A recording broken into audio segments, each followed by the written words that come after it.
Hello everyone, welcome back to the channel.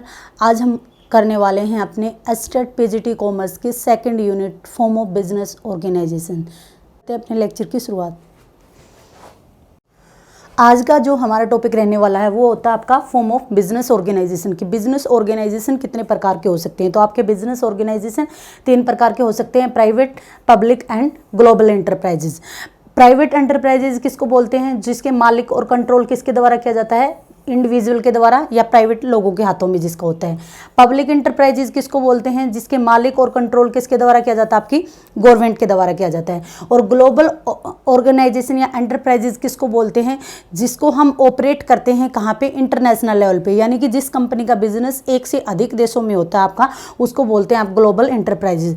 तो India के अंदर जो इंडिया ने ऑप्ट कर रखा है वह कैसी इकोनॉमी है हमारी? इंडिया मिक्स इकोनॉमी है, जहाँ पे आपका पब्लिक सेक्टर भी काम करता है और आपका प्राइवेट सेक्टर भी काम करता है। दोनों ही सेक्टर क्या करते हैं? आपकी इंडिया के अंदर काम करते हैं। उसके बाद में आता है कि जो हमारे प्राइवेट एंटरप्राइजेज हैं, उसके बाद में आता है कि जो हमारे प्राइवेट एंटरप्राइजेज हैं वो प्राइवेट सेक्टर के अंडर आते हैं, और जो पब्लिक एंटरप्राइजेज हैं उसको हम गवर्नमेंट सेक्टर भी बोल सकते हैं। यानी कि जिस कंपनी के या जिस बिजनेस के मालिक आप स्वयं हैं, यानी कि प्राइवेट लोगों के हाथों में जिसका क्या होता है? कंट्रोल और मालिक होते हैं, वो होते हैं आपके कौन से? Private enterprises. और पब्लिक एंटरप्राइजेज जिसका जो मालिक और जो कंट्रोल होता है, जिसके मोस्टली डिसीजन किसके द्वारा लिए जाते हैं? आपके गवर्नमेंट के द्वारा, वो होता है आपका पब्लिक एंटरप्राइजेज। तो यहाँ पे आज हम पढ़ने वाले हैं आपके प्राइवेट सेक्टर में कौन कौन से एंटरप्राइजेज आते हैं, आपके ऑर्गेनाइजेशन आते हैं, और पब्लिक सेक्टर में कौन कौन से ऑर्गेनाइजेशन आते हैं। तो प्राइवेट सेक्टर के अंदर आते हैं आपके, सबसे पहले आता है आपका सोल प्रोप्राइटरशिप, यानी कि अकेला व्यक्ति बिजनेस कर रहा है। फिर आपका पार्टनरशिप, यानी कि 2 या 2 से अधिक व्यक्ति मिलकर बिजनेस कर रहे हैं। फिर आ जाती है आपकी जॉइंट हिंदू फैमिली, यानी कि परिवार का ही बिजनेस है। और फिर आती है हमारी कोऑपरेटिव सोसाइटी एंड कंपनी। ये सारे के सारे किस चीज़ के फॉर्म ऑफ ऑर्गेनाइजेशन है? आपके प्राइवेट ऑर्गेनाइजेशन। प्राइवेट ऑर्गेनाइजेशन में आपका सोल प्रोप्राइटरशिप आता है, आपकी पार्टनरशिप आती है, आपकी कंपनी आती है, जॉइंट हिंदू फैमिली बिजनेस आता है, और आपकी कोऑपरेटिव सोसाइटी आती है। ये सारे के सारे पार्ट किसके होते हैं? आपके प्राइवेट एंटरप्राइजेज के। किसके होते हैं? आपके प्राइवेट एंटरप्राइजेज के। सबसे पहले हम शुरुआत करते हैं आपके किसके? सोल प्रोप्राइटरशिप बिजनेस क्या होता है? सोल प्रोप्राइटर बिजनेस यानी कि एक अकेला व्यक्ति मिलकर क्या कर रहा है? आपके बिजनेस चला रहा है, यानी कि आपने एक शॉप कर ली, आप उसके अकेले ही क्या हैं? मालिक हैं। तो सोल प्रोप्राइटरशिप कौन सा होता है? एक सिंपल बिजनेस होता है जिसको ऑपरेट कौन करता है? आपका अकेला एक ही व्यक्ति क्या करता है? जिसको ऑपरेट करता है। सोल प्रोप्राइटरशिप की कोई लीगल एंटिटी नहीं होती। लीगल एंटिटी का मतलब यह है कि यहाँ पे बिजनेस और मालिक दोनों एक ही होते हैं। आपका बिजनेस आपसे अलग नहीं है, क्योंकि आपकी जो लायबिलिटी होती है वो कैसी होती है? अनलिमिटेड होती है। आपको कुछ हो जाता है तो आपके बिजनेस को क्या करता है? आपका डायरेक्ट अफेक्ट करता है। तो यहाँ पे इसकी जो आपका सोल प्रोप्राइटरशिप बिजनेस होता है उसकी कोई लीगल एंटिटी नहीं होती। ये जो बिजनेस होता है आपकी जो फॉर्म ऑफ बिजनेस ऑर्गेनाइजेशन है, ये एक प्रकार का प्राइवेट बिजनेस होता है जिसके लिए आप अकेले ही क्या होते हो? रिस्पॉन्सिबल होते हैं। सारा रिस्क भी आप ही बियर करते हो और सारा प्रॉफिट भी आप ही को मिलता है। ये होता है आपका क्या? Sole proprietor business. अगर इसकी हम फीचर्स पढ़े कि सोल प्रोप्राइटर बिजनेस में क्या क्या आता है, तो सोल प्रोप्राइटर बिजनेस में सिंगल ओनर होता है, अकेला व्यक्ति ही मालिक होता है। लैक ऑफ लीगल फॉर्मेलिटीज, आपको अपनी शॉप करने के लिए किसी प्रकार की लीगल फॉर्मेलिटीज की कोई जरूरत नहीं होती, कोई एक्ट नहीं है कि आपको रजिस्ट्रेशन उसका करवाना पड़ेगा। आप क्या कर सकते हो? इजीली उसको क्या करते सकते हो? स्टार्ट कर सकते हो।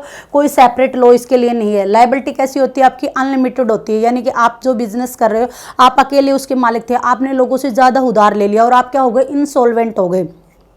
तो यहाँ पे आपको पैसा चुकाना पड़ेगा। आप ये नहीं बोल सकते कि बिजनेस में लॉस हो गया और मैं अलग हूँ और बिजनेस अलग है। नहीं, आपकी कोई सेपरेट एंटिटी नहीं है। आपको अपनी पर्सनल एसेट बेच के क्या करना पड़ेगा? पैसे का उधार चुकाना पड़ेगा। रिस्क भी आपके अकेले का होता है और प्रॉफिट भी आपका अकेले का होता है। कोई सेपरेट एंटिटी नहीं है। अगर आप इंसॉल्वेंट हो जाते तो अपनी पर्सनल एसेट बेच के क्या करोगे? उसका भुगतान करोगे। कॉन्टिन्यूटी आप पे डिपेंड करती है सारी की सारी। अगर ओनर बीमार हो जाता है तो उस दिन के लिए बिजनेस क्या हो जाएगा? बंद हो जाएगा। ओनर की अगर डेथ हो जाती है तब भी आपका बिजनेस क्या हो सकता है? बंद हो सकता है। यानी कि आप अगर ठीक हैं तो ही आपका बिजनेस क्या है? ठीक है, चल रहा है। अदरवाइज आप पूरा का पूरा डिपेंड किसके ऊपर होता है? आपके ओनर के ऊपर आपका बिजनेस डिपेंड होता है। अगर इसके मेरिट पढ़े हम कि आपके क्या क्या लाभ हैं इस चीज़ के, क्विक डिसीजन ले सकते हो। आपको किसी से पूछने की जरूरत नहीं है। आप अकेले मालिक हो तो क्या कर सकते हो? अपना क्विक डिसीजन लोगे। लिटी रहती है, आपकी कॉन्फिडेंशियल रहती है, आपकी कॉन्फिडेंशियल रहती है क्या, इन्फॉर्मेशन, यानी कि आपको अपने बिजनेस की स्थिति कैसी है, फाइनेंशियल पोजीशन कैसी चल रही है, आप प्रॉफिट में चल रहे हैं कि लॉस में चल रहे हैं, आपके पास कितनी एसेट है, आपको किसी के सामने कोई डिस्क्लोज करने की जरूरत नहीं है, डायरेक्ट इनिशिएटिव लेते हो आप क्योंकि आप अपने लिए कार्य कर रहे हो। ये आता है आपका क्वेश्चन कई बार कि sense of accomplishment, sense of accomplishment किसका फीचर है, तो ये किसका फीचर होता है, आपके सोल प्रोप्राइटरशिप का, यानी कि आप खुद को सेटिस्फाई करने के लिए कार्य करते हो। ईज ऑफ फॉर्मेशन होता है और क्लोजर भी आसान होता है। आप जब चाहें अपनी शॉप को क्या कर सकते हो, शुरू कर सकते हो, और जब चाहें आप क्या कर सकते हो, बंद कर सकते हो। उसके लिए आपको कोई भी लीगल फॉर्मेलिटीज करने की क्या नहीं है, जरूरत नहीं है। उसके बाद में आता है कि आपकी इसकी लिमिटेशंस क्या हैं, क्या क्या हानियां होती हैं। तो लिमिटेड रिसोर्सेज होते हैं, हमारे पास जितनी कैपिटल है हम अपने बिजनेस में वहीं लगा सकते हैं। लिमिटेड लाइफ ऑफ बिजनेस होती है क्योंकि अगर हम बैंकक्रप्ट हो जाते हैं तब आपका बिजनेस बंद हो जाएगा, अगर हमें कुछ हो जाता है तब हमारा बिजनेस क्या हो जाता है, बंद हो जाता है। कि लिमिटेड लाइफ होती है आपके बिजनेस की। अनलिमिटेड लायबिलिटी होती है क्योंकि बिजनेस और आपका ओनर दोनों ही क्या होते हैं, एक ही व्यक्ति होते हैं। तो आपकी लायबिलिटी कैसी होती है, अनलिमिटेड होती है। और लिमिटेड मैनेजरियल एबिलिटी होती है। मान लो कि आपके पास पैसा तो है लेकिन आपके पास क्या नहीं है, मैनेजरियल एबिलिटी नहीं है, तो जैसा आपको आता है आपको काम चलाना पड़ेगा। तो यहाँ पे आपकी लिमिटेड क्या होती है, मैनेजरियल एबिलिटी होती है। तो ये सारी क्या है, इसकी लिमिटेशन है। सेकंड आती है हमारी जॉइंट हिंदू फैमिली बिजनेस। हम पढ़ रहे हैं आपका प्राइवेट सेक्टर में कौन कौन से आपके फॉर्म ऑफ बिजनेस ऑर्गेनाइजेशन होते हैं। सबसे पहले हमने पढ़ा सोल प्रोप्राइटरशिप, फिर आती है हमारी joint Hindu family business. Joint Hindu family business क्या होता है, जब एक परिवार मिलकर क्या करता है, बिजनेस चलाता है। तो इसके लिए एक एक्ट लागू होता है हमारा, कौन सा, हिंदू सक्सेशन एक्ट 1956। कौन सा एक्ट हमारा लागू होता है, हिंदू सक्सेशन एक्ट 1956। यहाँ पे जो आपका मेन हेड होता है, कंट्रोल कौन करता है बिजनेस को, जो करता कौन होता है, जो आपके बिजनेस के अंदर, आपके परिवार के अंदर क्या होता है, सबसे बड़ा व्यक्ति हम बोल सकते हैं। जो आपका सबसे परिवार में सबसे जो बड़ा व्यक्ति होता है उसी को क्या मानते हैं, हम कर्ता मानते हैं। उसके बाद आता है कि जो लायबिलिटी होती है आपके कर्ता की, वो लायबिलिटी कैसी होती है जॉइंट हिंदू फैमिली बिजनेस के अंदर, कर्ता की जो लायबिलिटी होती है वो कैसी होती है, अनलिमिटेड होती है। और अदर मेंबर की जो लायबिलिटी होती है वो क्या होती है, लिमिटेड होती है। अदर मेंबर की लायबिलिटी कैसी होती है, आपकी लिमिटेड होती है। उसके बाद में आपका जो जॉइंट हिंदू फैमिली बिजनेस है वो कौन से एक्ट में आता है, हमने उसके अंदर हिंदू सक्सेशन एक्ट पढ़ा 1956। इसने जॉइंट हिंदू फैमिली बिजनेस को क्या, किस पार्ट में डिवाइड कर दिया, दो पार्ट में डिवाइड किया आपका। हमने एक्ट पढ़ा सक्सेशन एक्ट 1956। अगर मान लो कि किसी मेल से किसी फीमेल की शादी हो गई उस परिवार के अंदर किसी की, तो वो फीमेल उसी दिन से क्या बन जाती है, आपके बिजनेस का क्या बन जाती है, हिस्सा बन जाती है। तो मैरिड डॉटर को भी इक्वल राइट होते हैं आपकी प्रॉपर्टी में जॉइंट हिंदू फैमिली बिजनेस के अंदर, जैसे कि आपके लड़के के होते हैं। अगर कोई दो फैमिली मिलकर क्या करती है, बिजनेस चलाती है, तो उसको हम क्या बोलते हैं, आपका कंपोजिट फैमिली बोलते हैं। अगर मान लो कि दो परिवार मिलकर कोई एक बिजनेस चला रहे हैं तो उसको क्या बोलेंगे, हम एक कंपोजिट बिजनेस या कंपोजिट फैमिली उसको बोलेंगे। तो हिंदू सक्सेशन एक्ट है जो आपका 1956 है, उसने हमारे जो जॉइंट हिंदू फैमिली बिजनेस है उसको दो पार्ट में बांटा। एक हमारा होता है दाया भाग और एक होता है हमारा मिताक्षरा। यहाँ से क्वेश्चन आता है आपका कि जो दाया भाग है वो कहाँ पे लागू होता है। ये क्वेश्चन आता है मोस्टली कि बंगाल और असम में लागू होता है। क्या होता है आपका दाया भाग, इसका मतलब क्या है, यहाँ पे जब लड़का पैदा होता है ना तो उसे ऑटोमेटिक ओनरशिप नहीं मिलती। कब नहीं मिलती, यानी कि आपका लड़का पैदा हुआ आपके परिवार में तो यहाँ पे ये नहीं कि जिस दिन पैदा हुआ उसका उस प्रॉपर्टी पे क्या होगा, अधिकार होगा। दाया भाग कहाँ पे लागू होता है, बंगाल और असम में। यहाँ पे कब उसको राइट मिलता है, जब उसके फादर की क्या हो जाती है, डेथ हो जाती है, उसी के बाद उसको क्या मिलता है, प्रॉपर्टी पे राइट मिलता है। मिताक्षरा बोलता है कि जिस दिन से कोई बच्चा आपकी फैमिली में पैदा हो जाता है उसी दिन से उसको क्या मिल जाता है, राइट मिल जाता है। यहाँ पे राइट बाय बर्थ, यानी कि जब आपने उस परिवार के अंदर जन्म लिया उसी दिन से आपको उस प्रॉपर्टी में क्या मिल गया, राइट मिल गया। तो दो पार्ट में हमने डिवाइड किया है, दाया भाग एंड मिताक्षरा। उसके बाद भी होता है आपका एडवांटेज क्या है जॉइंट हिंदू फैमिली बिजनेस की। तो इसको स्टार्ट करना इजी है क्योंकि परिवार मिलके करता है। एफिशिएंट मैनेजमेंट हो सकता है कि आपके परिवार के पास पैसा भी अच्छा है और उनमें से किसी में मैनेजरियल क्वालिटी भी अच्छी है। सिक्रेसी रहती है, यानी कि आपको अपनी इन्फॉर्मेशन को डिस्क्लोज करने की बिल्कुल जरूरत नहीं है। डिसीजन आपका मोस्टली कर्ता के द्वारा लिया जाता है तो आप जल्दी डिसीजन ले पाते हो, ज़्यादा आपके लिए कॉस्ट भी आपको बियर करने की जरूरत नहीं होती। नेचुरल लव बना रहता है, यानी आपस में परिवार में क्या बना रहता है, प्यार बना रहता है मेंबर मेंबर्स के अंदर। उसके बाद में होता है, और आपको फ्रीडम होती है कि आप किस प्रकार का सिलेक्शन करना चाहते हो, यानी कि आप बिजनेस किस प्रोडक्ट का करना चाहते हो। उसके बाद में डिसएडवांटेज क्या हो सकती है, लिमिटेड मेंबरशिप होती है इसके अंदर कि आपके मेंबर कितने होने चाहिए, लिमिटेड होने चाहिए। लिमिटेड सोर्स ऑफ कैपिटल, जितने आपके परिवार के पास कैपिटल है वहीं क्या कर सकते हो, आप इन्वेस्ट कर सकते हो। लिमिटेड मैनेजरियल स्किल होती है, आप बाहर से किसी को अपॉइंट नहीं करते, अपने परिवार में जिसके अंदर मैनेजरियल क्वालिटी अच्छी है वही क्या करता है, उसका मैनेजमेंट करता है। और कर्ता की लायबिलिटी कैसी होती है, अनलिमिटेड, यानी कि आप अनसोल्वेंट हो जाते हैं, यानी कि आप अनसोल्वेंट हो जाते हैं आपका बिजनेस, तो क्या करना पड़ेगा, आपको अपनी पर्सनल प्रॉपर्टी बेच के क्या करना पड़ेगा, भुगतान करना पड़ेगा। उसके बाद होता है मिस यूज ऑफ पावर। कई बार कर्ता क्या हो जाता है, अदर फैमिली मेंबर पे क्या हो जाता है, हैवी हो जाता है और वो कुछ ना कुछ गड़बड़ कर देता है, तो वो अपनी पावर का क्या करता है, मिस यूज करता है। ये भी इसकी सबसे बड़ी डिसएडवांटेज होती है।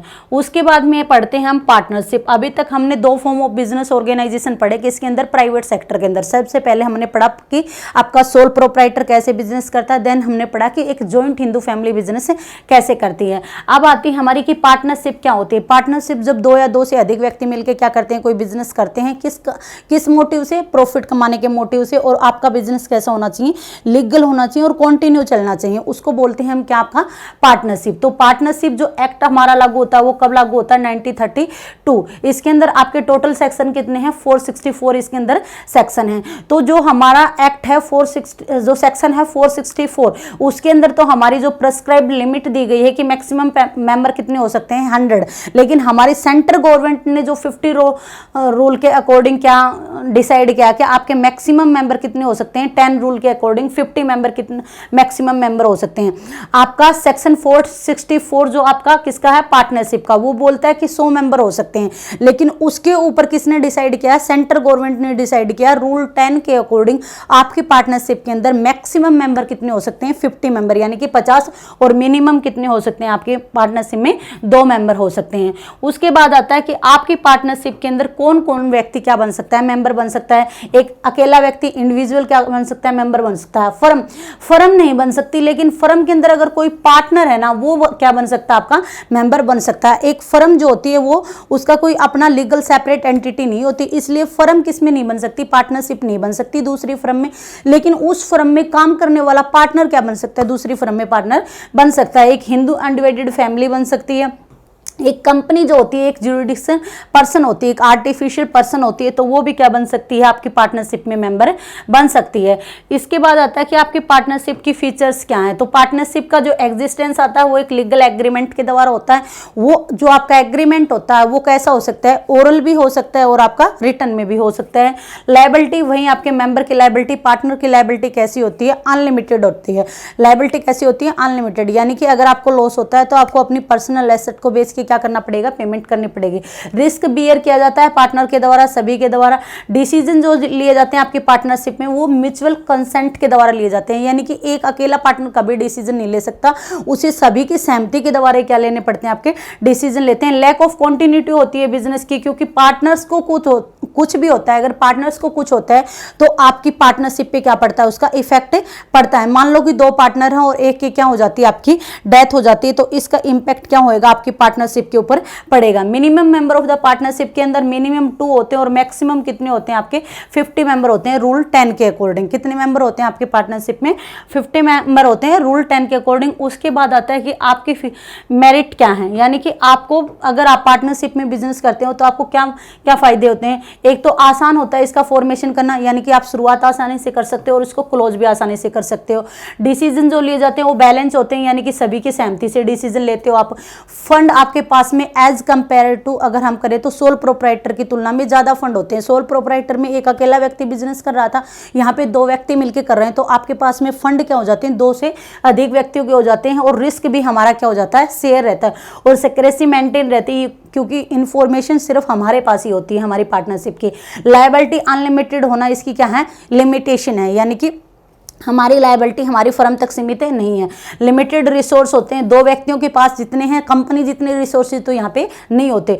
पॉसिबिलिटी होती है कि हम में क्या हो सकते हैं, झगड़े हो सकते हैं, कन्फ्लिक्ट अराइज हो सकते हैं, लैक ऑफ कॉन्टिन्यूटी डिपेंड करती है, क्योंकि अगर पार्टनर ठीक है तो आपकी पार्टनरशिप चलती रहेगी, वहीं 2 पार्टनर थे और एक की डेथ हो जाती है तो आपकी पार्टनरशिप वहीं पर क्या हो जाती है, क्लोज हो जाती है। लैक ऑफ पब्लिक कॉन्फिडेंस, और लोगों को भरोसा कम होता है पार्टनरशिप के ऊपर कई बार, तो ये क्या आ जाती है, इसकी लिमिटेशन आ जाती है। उसके बाद में हम पढ़ते हैं कि पार्टनरशिप में आपके टाइप ऑफ पार्टनर कितने होते हैं। उसके बाद हम पढ़ते हैं कि पार्टनरशिप में आपके टाइप ऑफ पार्टनर कितने होते हैं। सबसे पहले होता है आपका एक्टिव पार्टनर। एक्टिव नाम से ही पता चल रहा है कि पार्टनर क्या करेगा, आपका कैपिटल भी लगाएगा, प्रॉफिट भी लेगा, और अपना जो लॉस आएगा तो उसको लॉस को भी शेयर करेगा, साथ में एक्टिव पार्टिसिपेशन करेगा आपके मैनेजमेंट के अंदर, यानी कि वो आपकी फर्म में क्या करेगा, काम करेगा। और उसकी लायबिलिटी कैसी होती है, अनलिमिटेड होती है। यहाँ पे आपको 4 चीजें देखनी है, लायबिलिटी कैसी है पार्टनर की, अनलिमिटेड है कि नहीं है, कैपिटल लगा रहा है कि नहीं लगा रहा है, उसको प्रॉफिट में शेयर मिल रहा है कि नहीं मिल रहा, और एक्टिव पार्टिसिपेशन उसका है कि नहीं है। 4 कंपोनेंट के ऊपर हम डिसाइड करेंगे कि हमारा पार्टनर कैसा है। तो एक्टिव पार्टनर में चारों चीजें होती हैं, प्रॉफिट भी लेता है, आपका कैपिटल भी लगाता है, मैनेजमेंट में पार्टिसिपेट भी करता है, और उसकी लायबिलिटी कैसी होती है, आपकी अनलिमिटेड होती है। स्लीपिंग पार्टनर जो होता है वो 3 काम जरूर करता है, कौन सा, आपका प्रॉफिट लेता है, लायबिलिटी अनलिमिटेड होती है, और क्या करता है, कैपिटल भी लगाता है, लेकिन पार्टनरशिप में क्या नहीं करता, आपका डे टू डे की एक्टिविटी में पार्टिसिपेट नहीं करता। उसके बाद में होता है आपका सीक्रेट पार्टनर। सीक्रेट पार्टनर कौन से पार्टनर होते हैं, जो unknown to the general public, यानी कि जनरल पब्लिक को नहीं पता कि वो क्या आपके फर्म में पार्टनर है। वो क्या करेगा, आपका पब्लिक के सामने वो पार्टनर अपने आप को शो नहीं करेगा, कैपिटल भी लगाएगा, लायबिलिटी भी अनलिमिटेड होगी उसकी, और क्या करेगा, मैनेजमेंट में भी पार्टिसिपेट कर सकता है, और प्रॉफिट में भी अपना क्या लेगा, हिस्सा लेगा। उसके बाद में आता है आपका नॉमिनल पार्टनर। नॉमिनल पार्टनर यानी कि नाम मात्र का पार्टनर, उसने कुछ इन्वेस्ट नहीं कर रखा, क्या है आपका नाम मात्र का पार्टनर है। नॉमिनल पार्टनर जो क्या करता है, he does not take a active part in the managing firm, ना ही तो वो पार्टिसिपेशन करता है, ना ही उसको किसी प्रकार का प्रॉफिट या लॉस मिलता है, और वो क्या होता है, ना ही वो किसी प्रकार की कैपिटल में क्या करता है, कंट्रीब्यूट करता है, ना ही तो कैपिटल में कंट्रीब्यूट किया उसने, ना ही आपके मैनेजमेंट में पार्टिसिपेट करने वाला है, और ना ही आपके प्रॉफिट में कोई शेयर लेने वाला, नाम मात्र का है, सिर्फ नॉमिनल पार्टनर, दूसरे को दिखाने के लिए।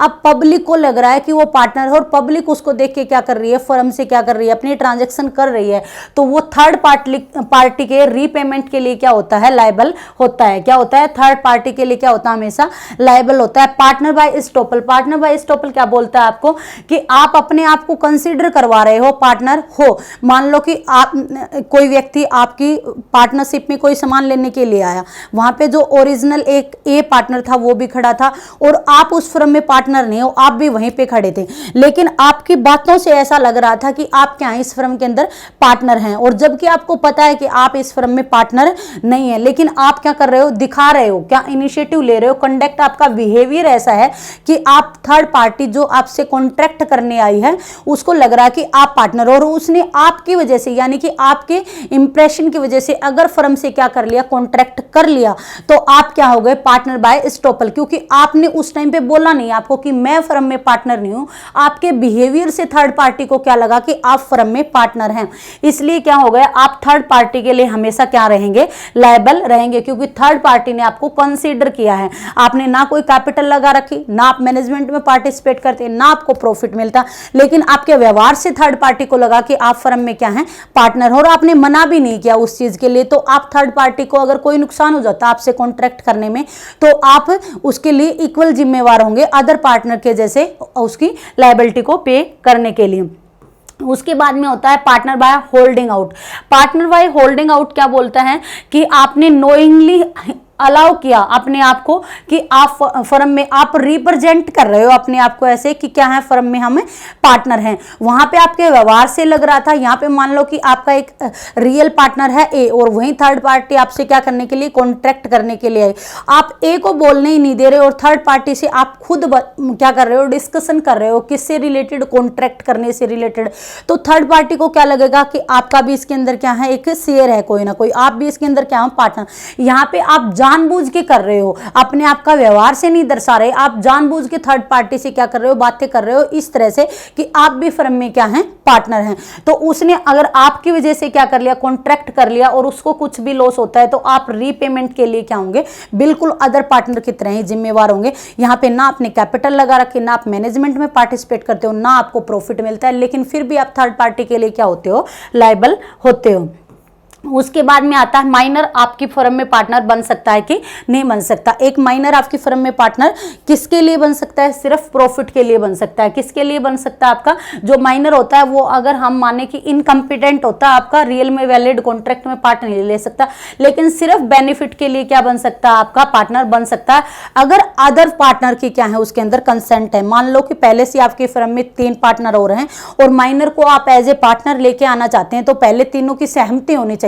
वो सिर्फ किसके लिए आएगा, बेनिफिट के लिए आएगा। अगर आपकी फर्म में किसी साल में क्या होता है, लॉस होता है, तो लॉस में वो पार्टिसिपेट नहीं करेगा, लेकिन जिस भी साल आपको प्रॉफिट होगा वो क्या करेगा, उसमें हिस्सा लेगा। तो माइनर क्या होता है, माइनर अपनी जब अटेन कर लेता है मेजोरिटी, यानी कि जब उसने पार्टनरशिप में पार्टनर बना तब उसकी उम्र कैसी थी, 18 साल से कम थी, लेकिन 2 साल के बाद में मान लो कि वो कितनी ईयर का हो जाता है, आपका 18 ईयर का हो जाता है। 2 साल में कितनी ईयर का हो जाता है, आपका वो 18 ईयर का हो जाता है। तो उसे क्या देना पड़ेगा, एक पब्लिक नोटिस देना पड़ेगा कि वो क्या हो गया, माइनर हो गया है, और वो क्या, वो नोटिस भी उसको विद इन 6 मंथ देना पड़ेगा मेजॉरिटी अटेन करने के बाद, यानी कि 18 साल से 18.5 के बीच में उसको क्या देना पड़ेगा, एक नोटिस देना पड़ेगा। 18 से जब वो 18 साल 6 मंथ का हो जाएगा, अगर वो क्या करता है, आपका फेल हो जाता है ये नोटिस देने में, तो क्या मान लिया जाता है, थर्ड पार्टी के द्वारा या पार्टनर के द्वारा ये ट्रीटेड किया जाता है कि वो क्या है, एक फुल फ्लेज पार्टनर है, यानी कि अब वो लॉस के लिए भी जिम्मेदार होगा,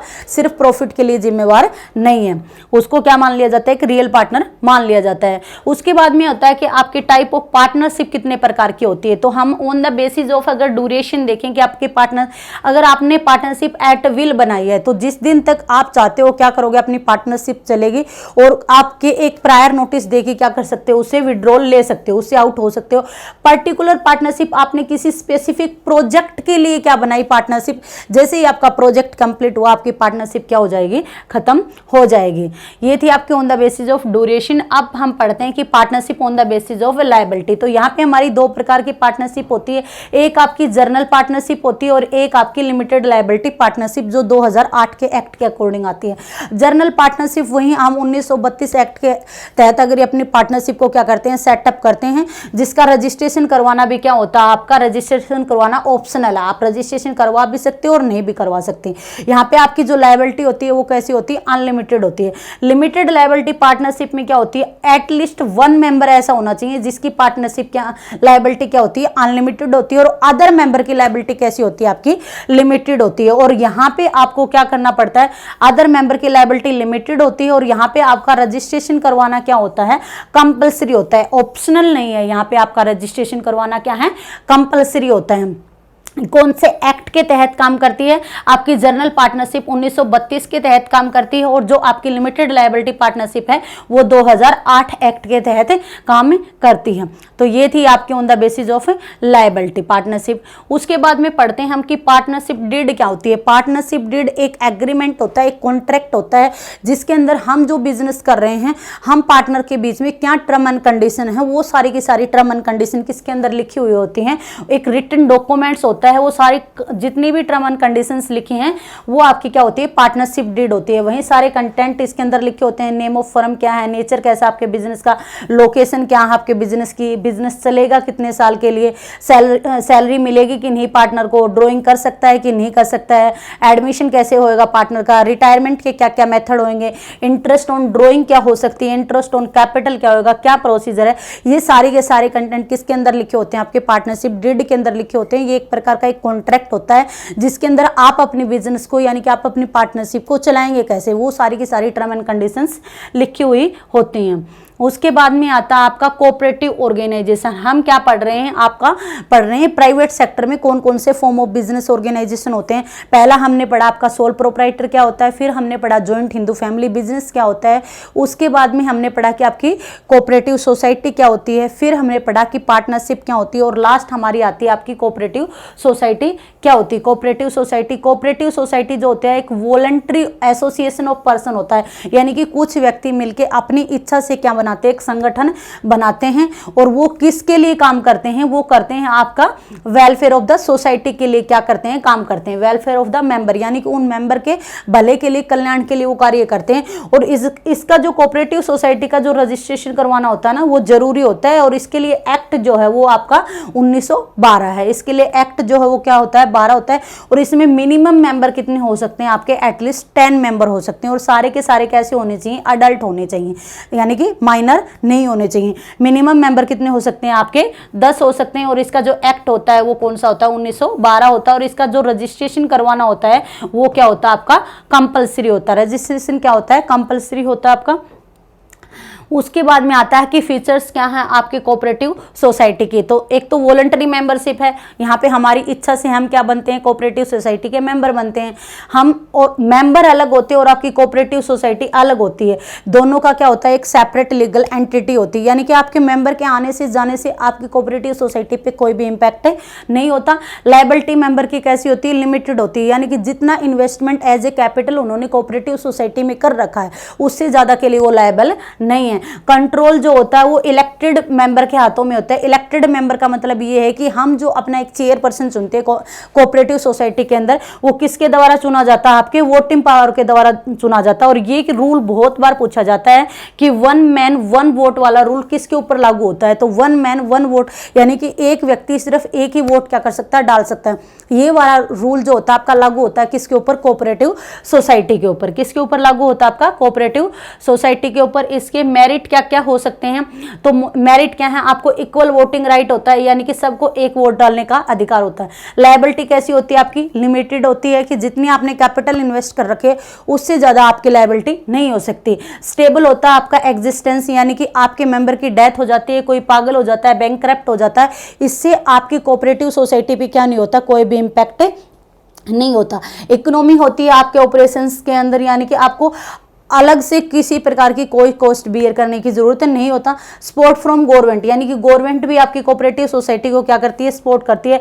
वो कम टैक्स लगाती है, लो सब्सिडीज लगाती है, लो इंटरेस्ट रेट पे उनको क्या देती है, लोन देती है। ईज ऑफ फॉर्मेशन होता है, यानी कि आपको कोई ज्यादा भारी भरकम लीगल फॉर्मेलिटीज करने की कोई जरूरत नहीं होती। बस एक्ट है आपका सोसाइटी एक्ट 1912, उसके तहत आप अपनी कोऑपरेटिव सोसाइटी का क्या करवा सकते हो, रजिस्ट्रेशन करवा सकते हो।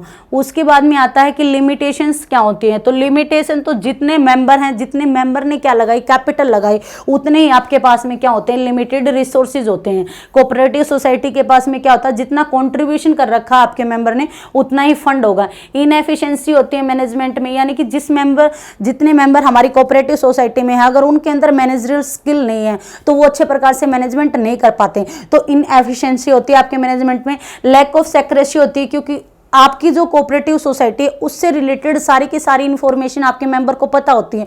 अगर कोई भी मेंबर कोऑपरेटिव सोसाइटी के बारे में जाके बाहर कोई बात भी डिस्क्लोज करता है तो आपकी सेक्रेसी क्या हो जाती है, खत्म हो जाती है। और गवर्नमेंट का कंट्रोल रहता है, जैसे कि गवर्नमेंट बताए कि उसको सपोर्ट करती है, कि टैक्स रेट कम लगाती है, आपको सब्सिडीज प्रोवाइड करती है, लो इंटरेस्ट रेट पे लोन देती है, उसके साथ साथ वो अपना इंटरफेयर भी क्या रखती है, बहुत ज्यादा रखती है। और डिफरेंस हो सकते हैं आपके ओपिनियन में, यानी कि मेंबर जो है आपकी कोऑपरेटिव सोसाइटी में उनके ओपिनियन क्या हो सकते हैं, अलग अलग हो जाते हैं। इसके कारण आपके झगड़े होने के चांस क्या बन जाते हैं, फिर ज्यादा बन जाते हैं।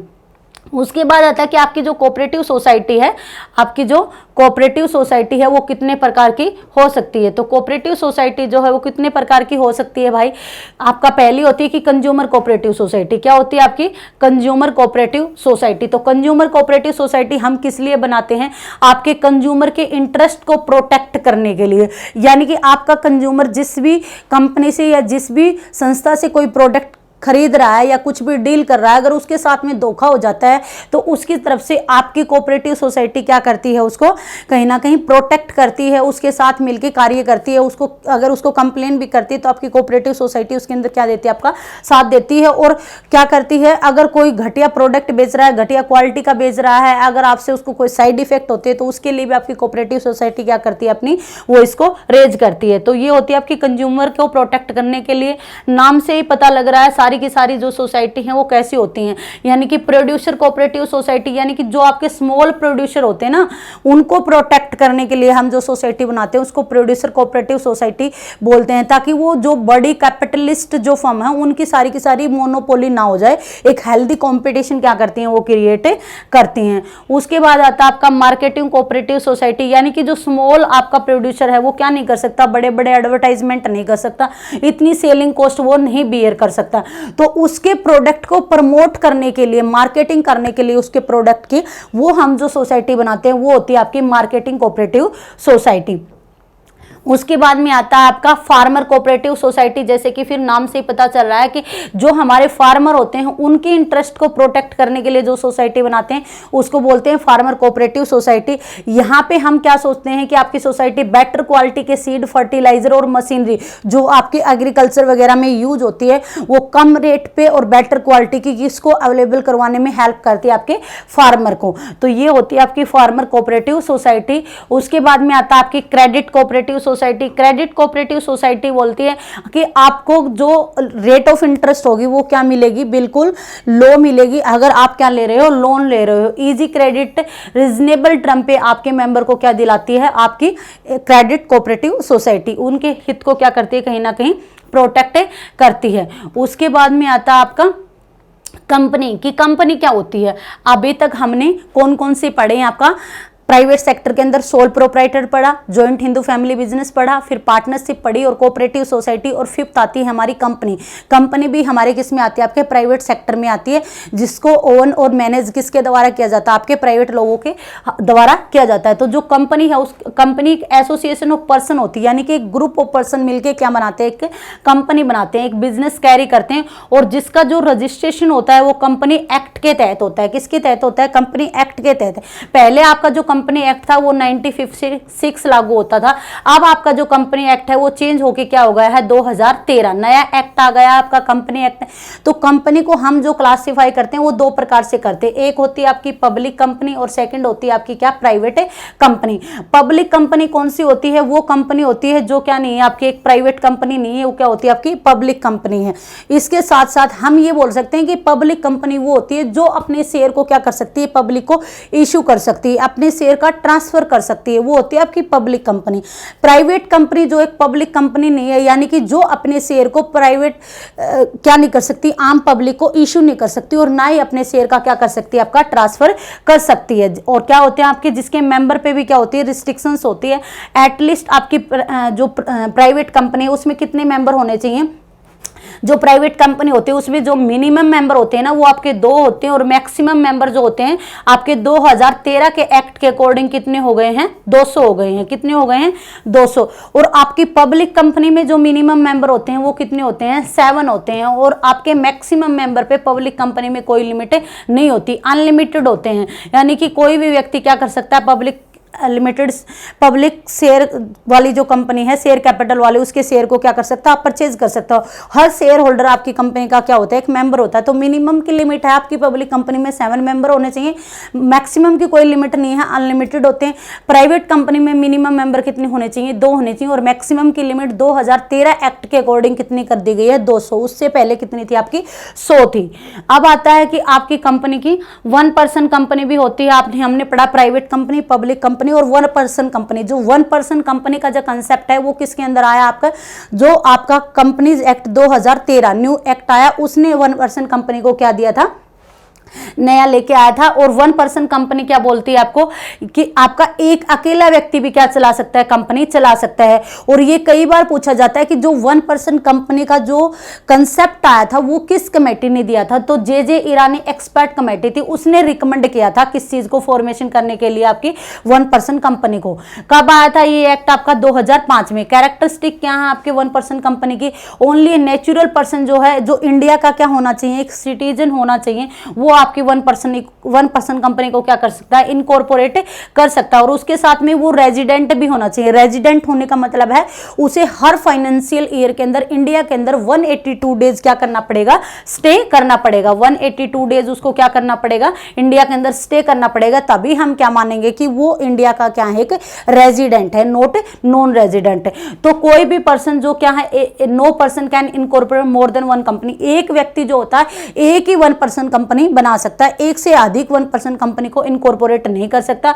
और माइनर कभी भी आपका 1% कंपनी का मेंबर नहीं बन सकता। और एक मेन इंपॉर्टेंट चीज जो होती है आपकी, जो 1% कंपनी के बारे में पूछी जाती है कि जो 1% कंपनी है वो क्या कैरी नहीं कर सकती, नॉन बैंकिंग फाइनेंशियल इन्वेस्टमेंट, कभी भी इससे रिलेटेड कोई भी एक्टिविटी कौन नहीं कर सकती, आपकी 1% कंपनी नहीं कर सकती, नॉन बैंकिंग फाइनेंशियल रिलेटेड। उसके बाद में आता है कि आपकी जॉइंट स्टॉक कंपनी क्या होती है और इसका फॉर्मेशन कैसा होता है। जॉइंट स्टॉक कंपनी यानी कि जो कंपनी आपके शेयर को क्या करती है, इश्यू करती है, वो कौन सी कंपनी होती है।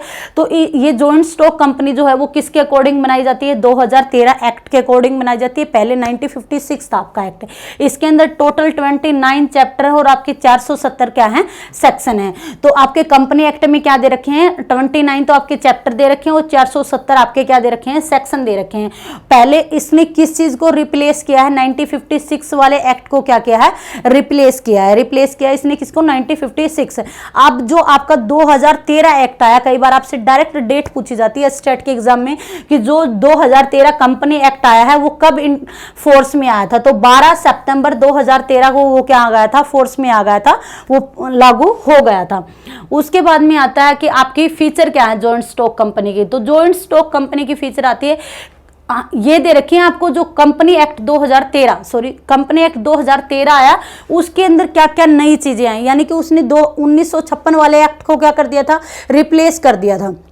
तो रिप्लेस करने के बाद में वो जब 2013 न्यू एक्ट आया, उसके अंदर हमारे कौन कौन से नए कंसेप्ट आए। तो इसने क्लास एक्शन लेके आया ये शेयर होल्डर के लिए कि वो अपने हित को अब ज्यादा प्रोटेक्ट कर सकते हैं। इसने शेयर होल्डर को ज्यादा पावर दी। वुमेन इंपावरमेंट वाला भी कंसेप्ट आपके 2013 एक्ट के अंदर आया कि आपका बोर्ड ऑफ डायरेक्टर जो होंगे, बोर्ड ऑफ डायरेक्टर यानी कि आपकी कंपनी में मैक्सिमम या मिनिमम जितने भी डायरेक्टर होते हैं उसमें एक वुमेन डायरेक्टर होना क्या हो गया था, जरूरी हो गया था। इसने वुमेन को एम्पावर किया। उसके बाद में जो कॉर्पोरेट सोशल रिस्पॉन्सिबिलिटी वाला कंसेप्ट आया आपको कि आप कितना प्रॉफिट कमा रहे हैं, इसने एक लिमिट निर्धारित कर दी कि आपके फर्म की, आपकी कंपनी की अगर क्या है टर्नओवर आपकी 500 करोड़ से ज्यादा है, आपकी कंपनी की एसेट 1000 करोड़ से ज्यादा है और आप 5 करोड़ से ज्यादा क्या कर रहे हो, प्रॉफिट कमा रहे हो, तो आपको अपनी प्रॉफिट का क्या करना पड़ेगा, 2% आपकी कॉर्पोरेट सोशल रिस्पॉन्सिबिलिटी पे क्या करना पड़ेगा, खर्च करना पड़ेगा, इन्वेस्ट करना पड़ेगा। ये वाला भी आपका जो आया कंसेप्ट किसके अंदर आया, 2013 एक्ट के बाद आया। उससे पहले ये कंसेप्ट नहीं था CSR का। उसके बाद में इसने नेशनल कंपनी लॉ ट्रिब्यूनल बना दिया। किसको रिप्लेस करके बना दिया, कंपनी लॉ एपेलेट ट्रिब्यूनल को रिप्लेस करके कंपनी लॉ बोर्ड बना दिया इसने। जो आपकी जितनी भी लीगल फॉर्मेलिटीज होती हैं या कोई केस हो जाता है तो उसको जल्दी से क्या करता है, इसकी प्रोसेसिंग फास्ट कर दी, फास्ट ट्रैक मर्जर कर दिया। पहले आपको किसी कंपनी के साथ मर्ज होने के लिए, यानी कि जब एक से ज्यादा कंपनी एक दूसरे में मिल के काम करती है, यानी कि पहले अलग अलग कर रही थी अब मिल के काम कर रही हैं तो उसको मर्जर बोलते हैं हम। पहले उसको मर्ज करने के लिए बहुत सारी लीगल फॉर्मेलिटीज करनी पड़ती थी, इसने बहुत सारी फॉर्मेलिटी को क्या कर दिया, एलिमिनेट कर दिया। फास्ट ट्रैक मर्जर को क्या दिया आपका, क्रॉस बॉर्डर मर्जर को भी बोल दिया इसने कि एक ही नेशन में काम करने वाली दोनों कंपनी में मिलकर काम कर सकती है और आपकी कंपनी किसी इंटरनेशनल कंपनी के साथ में मर्जर होकर भी क्या कर सकती है, काम कर सकती है। ये सारे नए कंसेप्ट आपके 2013 के एक्ट में आए।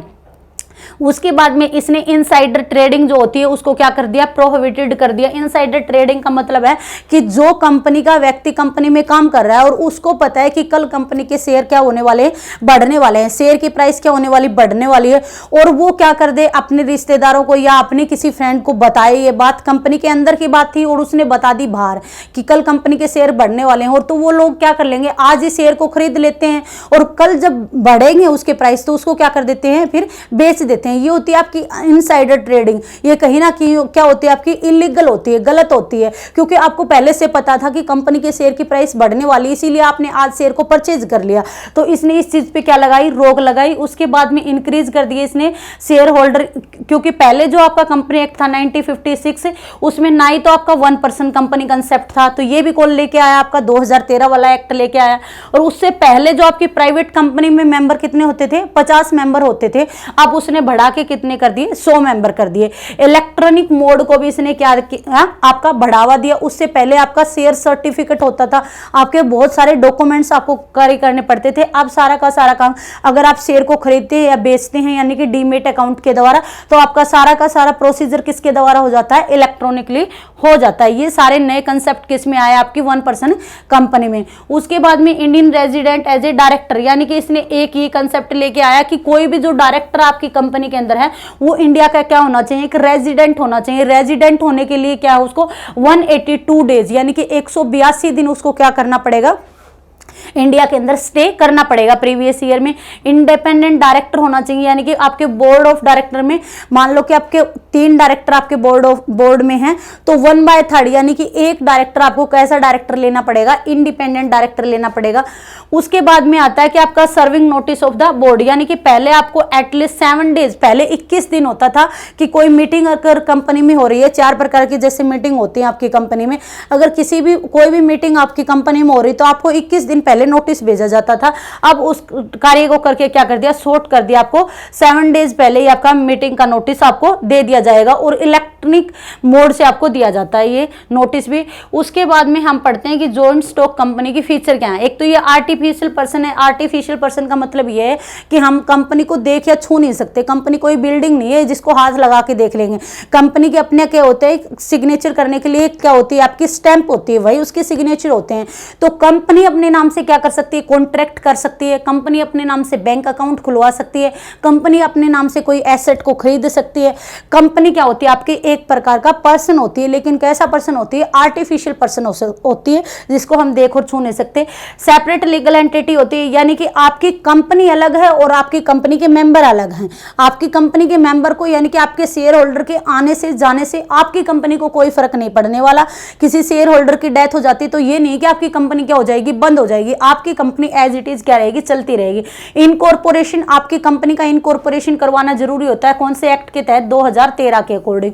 परपेचुअल सक्सेशन होता है, यानी कि आने जाने से उसे कोई फर्क नहीं पड़ता, वो लंबे समय तक कंटिन्यू काम करती है। और उसके बाद में होता है आपकी लिमिटेड होती है लायबिलिटी, यानी कि आपने किसी कंपनी के मान लो कि 1000 शेयर खरीदे और एक शेयर की वैल्यू कितनी थी, 10 रुपए। 10,000 के आपने शेयर खरीदे, कंपनी में इन्वेस्टमेंट कितना कर रखा आपने, 10,000। तो अगर कंपनी क्या हो जाती है, इंसॉल्वेंट हो जाती है, डूब जाती है, यानी कि उसके ऊपर कर्ज ज्यादा हो जाता है और उसकी एसेट उसको रीपे करने के लिए कम है, तो आपकी जो लायबिलिटी है वो 10,000 तक ही सीमित है, चाहे आपकी कंपनी को करोड़ों का घाटा हुआ हो। तो लायबिलिटी कैसी होती है, मेंबर की लिमिटेड होती है। कंपनी की क्या होती है कि कॉमन सील होती है, यानी कि कंपनी एक आर्टिफिशियल पर्सन है तो वो साइन नहीं कर सकती, तो उसकी जगह पे क्या लगाई जाती है, कंपनी की स्टैंप लगाई जाती है। ट्रांसफर कर सकते हैं हम अपने शेयर को, कंपनी जो एक पब्लिक कंपनी है वो अपने शेयर को क्या कर सकती है, ट्रांसफर करने का मतलब है कि आज किसी व्यक्ति ने किसी कंपनी के वहीं 1000 शेयर खरीदे, 10 रुपए का एक था, 10,000 रुपए के शेयर उसने खरीदे। कल को कंपनी के शेयर की मार्केट प्राइस क्या हो गई, बढ़ गई, तो वो इजीली क्या कर सकता है, अपने शेयर को बेच सकता है, दूसरे बंदे को क्या कर सकता है, आपका ट्रांसफर कर सकता है। उसके बाद में आता है कि आपका फॉर्मेशन कैसे होता है, यानी कि जब आप एक पब्लिक कंपनी बनाते हो, कंपनी एक्ट 2013 के तहत जब आप एक कंपनी बनाते हो तो उसका आप फॉर्मेशन कैसे करते हो, तो उसके फॉर्मेशन की प्रोसेस क्या होती है, तो उसके जो फॉर्मेशन की जो प्रोसेस है उसके 4 स्टेप होते हैं। कितने स्टेप होते हैं भाई? 4।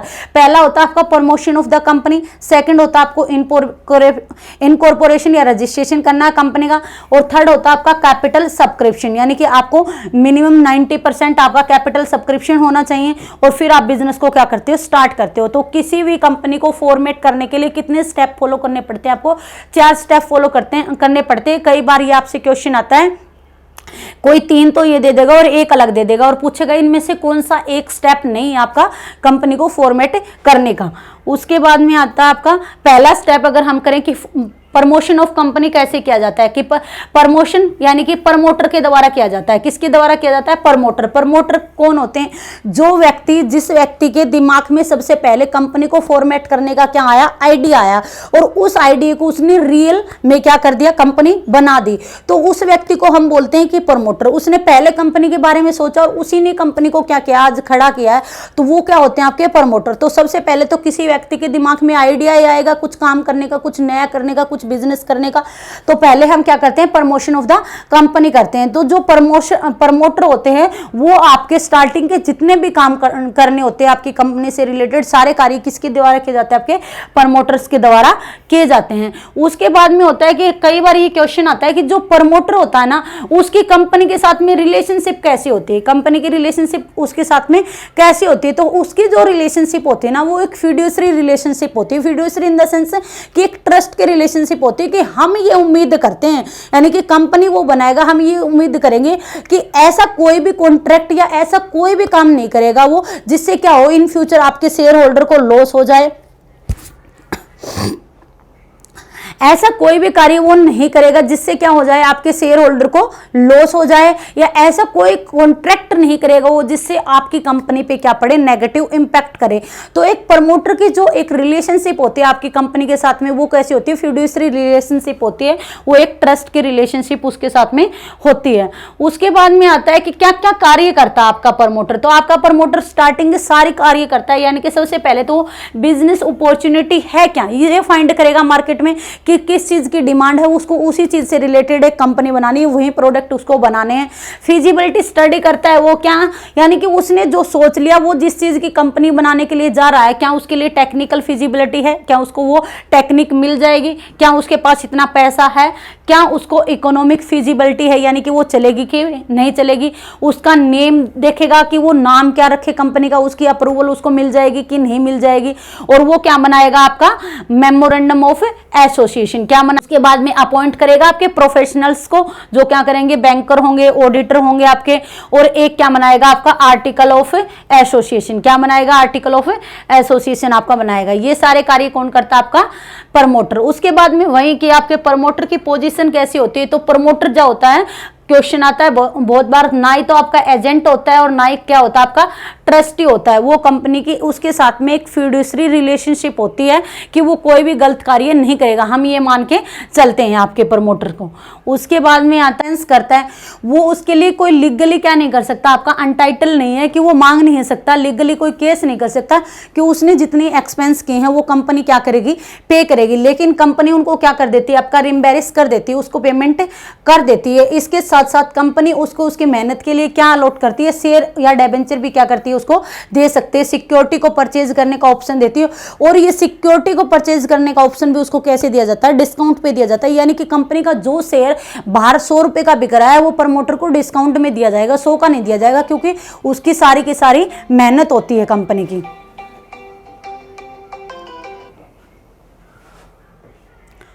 उसके बाद में आता है कि सेकंड पार्ट की हमने कंपनी का क्या क्या फॉर्मेशन किया। अब आपको कंपनी का क्या करवाना है? रजिस्ट्रेशन करवाना है। कंपनी का क्या करवाना है?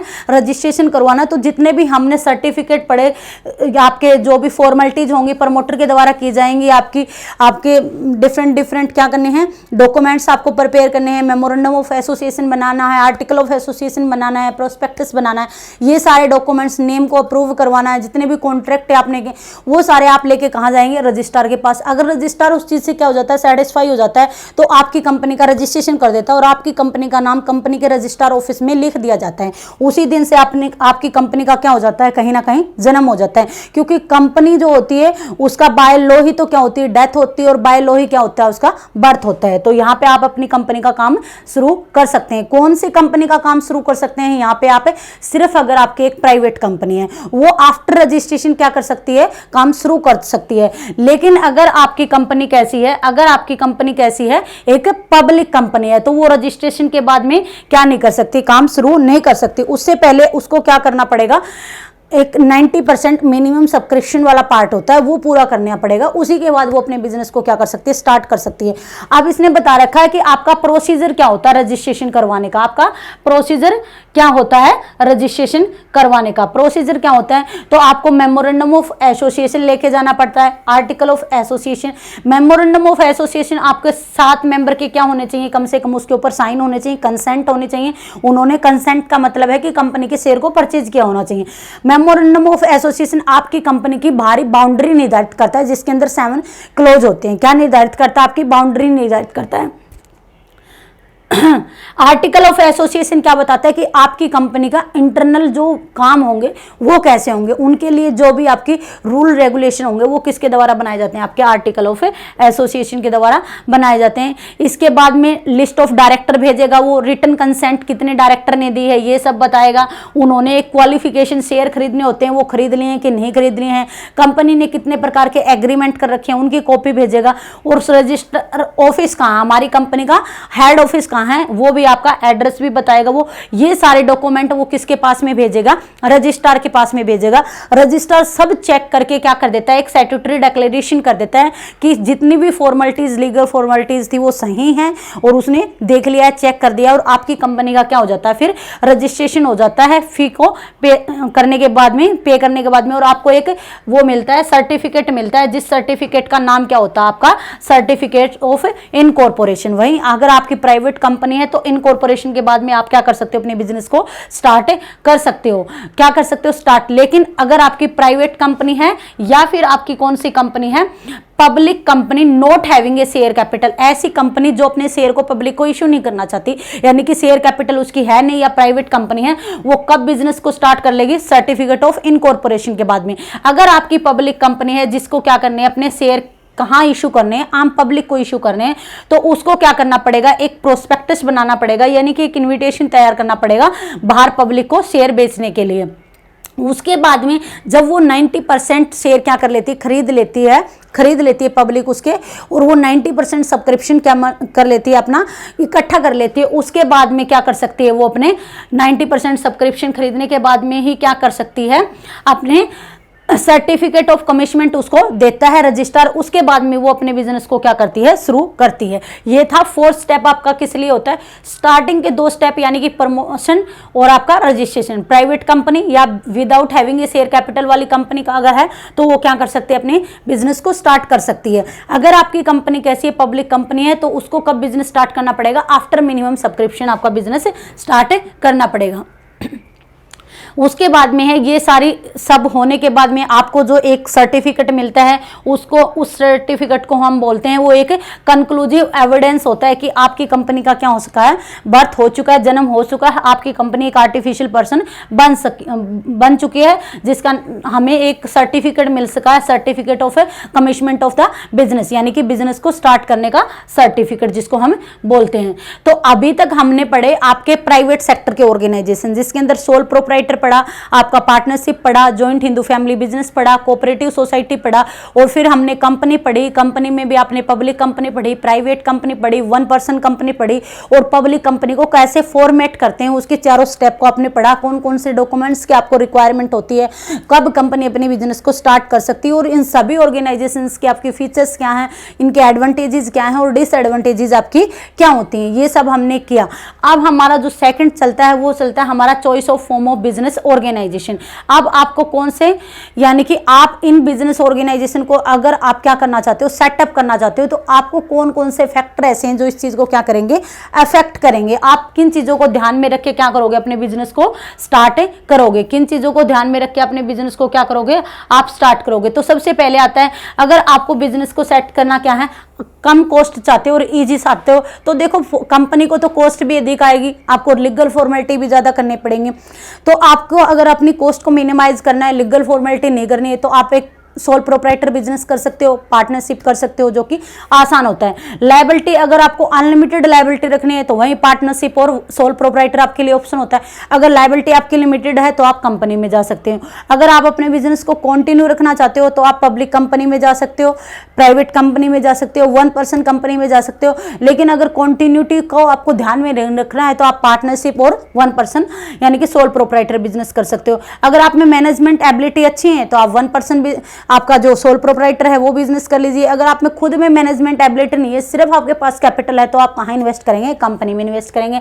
कैपिटल कंसिडरेशन आपके पास में कैसी है, डिग्री ऑफ कंट्रोल, यानी कि आप चाहते हो कि आपके सारा का सारा कंट्रोल आपका ही रहे, आप ही मालिक रहे, तो आप सोल प्रोप्राइटरशिप में जाएंगे या फिर आप पार्टनरशिप करेंगे। यदि आप अपने कंट्रोल को क्या करना चाहते हैं, डिलाइट करना चाहते हैं, तो उसके लिए आप क्या करेंगे, कंपनी के अंदर जाएंगे।